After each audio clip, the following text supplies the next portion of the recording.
मैंने 2-4 category fraud की सुनी है, लेकिन 24 किसी में जिसने हलफनामे में साइन किया वो मृत है, उनकी डेथ हो गई है।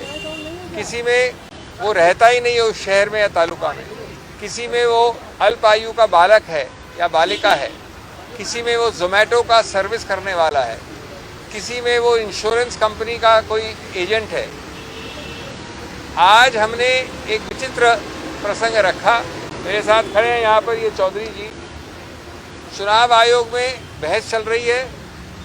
चुनाव आयोग के नाक के नीचे 27 अक्टूबर को या 26 अक्टूबर को, जबकि आखिरी तिथि है 29 अक्टूबर, 26 अक्टूबर को हलफनामा फाइल करते हैं अजीत पवार के फैक्शन वाले या ग्रुप वाले कि इन व्यक्ति ने हलफनामा दिया है और समर्थन किया है अजीत पवार ग्रुप का।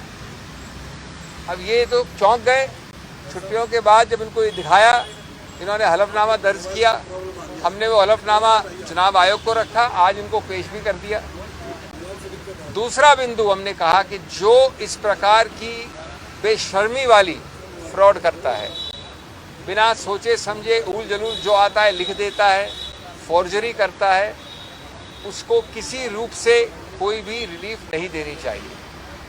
जो व्यक्ति न्याय चाहता है वो साफ हाथों से और न्याय लेकर आना पड़ता है उसको। इस प्रकार के 24 फ्रॉड की कैटेगरी, हजारों एफिडेविट, हमने सिर्फ एक सैंपल दिया है 9000 एफिडेविट का, सिर्फ सैंपल दिया, मैं दोहरा रहा हूँ 9000 का।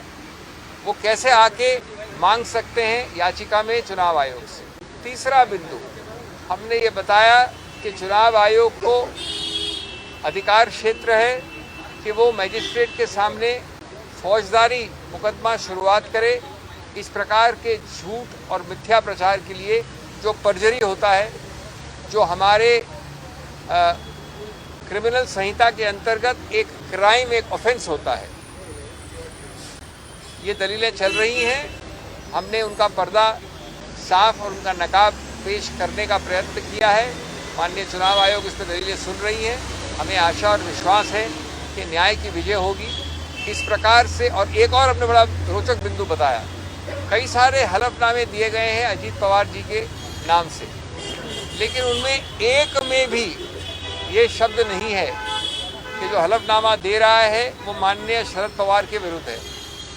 इसका मतलब हुआ कि मैं इनके पास गया, मैंने इनसे मांगा हलफनामा, उन्होंने कहा कि मैं अजीत पवार को लीडर मानती हूँ, लेकिन ये नहीं कहा कि मैं अजीत पवार के फैक्शन की समर्थन करती हूँ।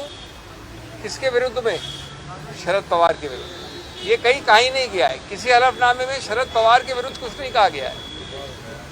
झूठ मिथ्या प्रचार से इस प्रकार के हलफनामे लिए गए।